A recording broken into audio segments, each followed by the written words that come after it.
జగన్ గారి పర్యటనలకి జనం వస్తున్నారంటే అదో విధానం. ఎందుకంటే జగన్ గారు వస్తున్నారు కాబట్టి జనం వెళ్తారు చూడడానికి. కానీ ఇక్కడ ఒక విచిత్రం జరుగుతుంది రాష్ట్రంలో. ఏంటంటే జగన్ గారు పార్టీ ఆఫీసులో ఉంటే కనుక భారీగా జనం తరలిస్తున్నారండి. ఈ మధ్యకాలంలో బాగా పెరిగిపోయారు జనం. ఏదైతే తాడేపల్లిగూడెం పార్టీ కేంద్ర కార్యాలయంలో జగన్ గారు ఉంటే కనుక భారీగా వస్తున్నారు జనం. ఏదో ర్యాలీకి వెళ్ళినప్పుడు లేదా జగన్ గారు పర్యటనకి వెళ్ళినప్పుడు ఎంతమంది జనం అంటున్నారో అంతమంది జనం పార్టీ కేంద్ర కార్యాలయంలో జగన్ గారు ఉన్నారని తెలుసుకుని వస్తున్నారు. రోజు రోజుకి ఆ జనం పెరుగుతున్నారు. జగన్ గారు ఉంటే రోజు రోజుకి ఆ జనం పెరుగుతున్నారు. ఏంటి అసలు విషయాలు మాట్లాడుకుందాం. ఫస్ట్ అయితే లైక్ చేసి చెప్తాను. లైక్ చేస్తే నాకు మోటివేషన్ ఉంటుంది, ఎక్కువ మందికి ఇన్ఫర్మేషన్ షేర్ అవుతుంది. కొత్తగా మన ఛానల్ ఇస్తే పక్కాగా సబ్స్క్రైబ్ చేయండి. మీ అమూల్యమైన అభిప్రాయాన్ని కామెంట్ రూపంలో తెలియజేయండి. జగన్ గారి కోసం రాష్ట్రం నలుమూలల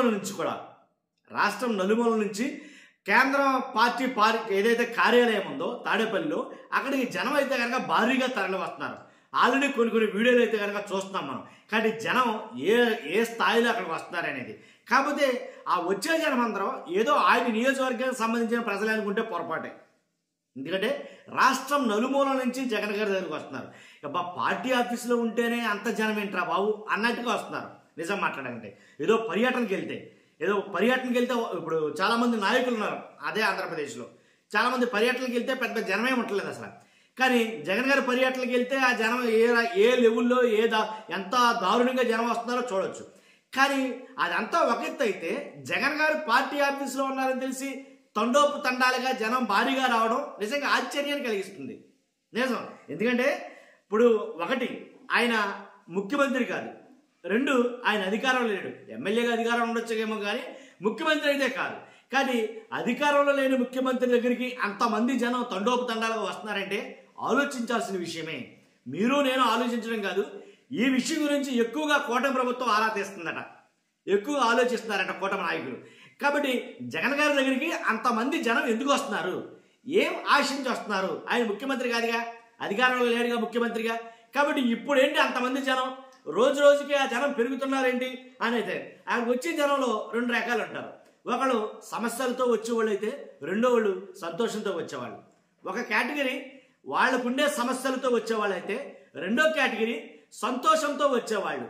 ఎందుకంటే కనుక ఆ నియోజకవర్గాల్లో రాష్ట్రంలో ఏ నియోజకవర్గంలో ఉన్న సమస్య అయినా సరే, ఒక పులివెందులనే కాదు, కడపనే కాదు, లేకపోతే ఏ నియోజకవర్గం సరే ఆ రాష్ట్రంలో ఏ నియోజకవర్గం ప్రజలైనా సరే వాళ్ళ సమస్య ఏదైనా సరే ఖచ్చితంగా వచ్చి జగన్ గారి ఆఫీసులో మాట్లాడతారట.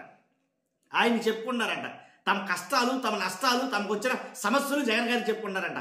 ఇదేంటబ్బా ఏ నియోజకవర్గం కాకపోతే చెప్తున్నారంటే అది నిజంగా రికార్డే కదా. ఇప్పుడు ఏదో ఒక నియోజకవర్గానికి సంబంధించిన వాళ్ళు వెళ్ళారంటే ఒక అందం. రాష్ట్రంలో ఉన్న అన్ని నియోజకవర్గాల ప్రజలు కూడాను వాళ్ళ సమస్యలు చెప్పుకోవడానికి చాలామంది వెళ్తున్నారంట. ఒకటి.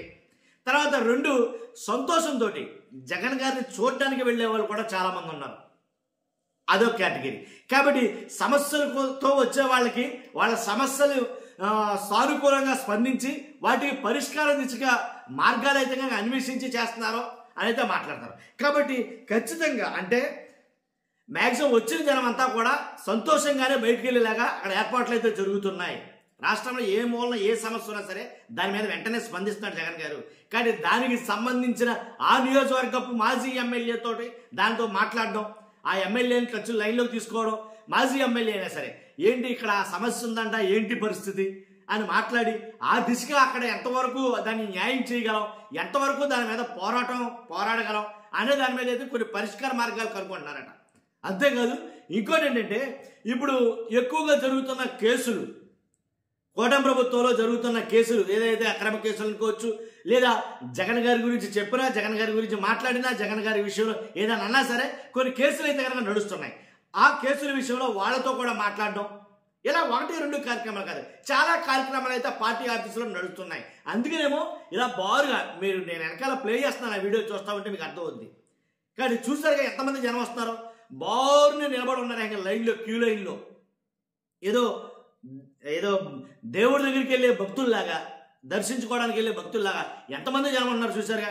ఇది అతిశయోక్తి, కానీ ఆ మాట మాట్లాడడం అతిశయోక్తే, కానీ అక్కడ ఉపయోగించాల్సిన పదమే. కానీ అంతమంది జనం బారులు తీరు నిలబడతారు. ఏం అవసరం అండి వాళ్ళకి? రాష్ట్రం నలుమూల నుంచి రావాల్సిన కర్మ ఏంటి వాళ్ళకి? కాబట్టి జగన్ గారి దగ్గరికి వెళ్ళాలి, వెళ్ళి తమ బాధ చెప్పుకోవాలి. చెప్పుకుంటే ఆ బాధ తీరిపోద్దనే ఒక నమ్మకం ఉంది, ఒక భరోసాని ఇస్తున్నాడు. ఏ సమస్య చెప్పని చిరునవ్వుతోటి దాన్ని స్వాగతించి వెంటనే సమస్యకి పరిష్కారం చూపుతున్నాడు అనేది మాట్లాడుతున్నారు. కాబట్టి జగన్ గారి పార్టీ ఆఫీసులో ఈ మధ్య కాలంలో ఇది బాగా పెరిగింది. ఈ మధ్య కాలంలో చూస్తుంటే రోజు రోజుకి జనం పెరుగుతూనే ఉన్నారు. అందుబాటులో లేని సమయంలో కాదు, కానీ అందుబాటులో ఉంటే కనుక కార్యాలయం మొత్తం నిండా జనమే ఉంటున్నారు. అది చాలా ఆలోచించాల్సిన విషయం. ఎందుకంటే రోజు రోజుకి అక్కడికి వచ్చే జనం పెరుగుతున్నారంటే వాళ్ళ సమస్యలతో వచ్చే వాళ్ళ, సంతోషంతో వచ్చే వాళ్ళ, బాధ చెప్పుకుంటున్నారా లేకపోతే ఏంటనేది ఎలా అడ్డుపెట్టిస్తే కనుక వచ్చే జనం చూస్తే కనుక ఆశ్చర్యం వేస్తుంది. ఇంతమంది జనం ఎలా వస్తున్నారు, అసలు ఇంతమంది వస్తారా అనేది అర్థం కాదు. కాబట్టి చూస్తున్న మీరు అంతా కూడా మీ అభిప్రాయం కామెంట్ రూపంలో తెలియజేయండి. ఫస్ట్ అయితే లైక్ చేయండి, నాకు మోటివేషన్ కూడా ఎక్కువ మందికి ఇన్ఫర్మేషన్ షేర్ అవుతుంది. కొత్తగా మన ఛానల్స్ పక్కాగా సబ్స్క్రైబ్ చేయండి. Thank you very much.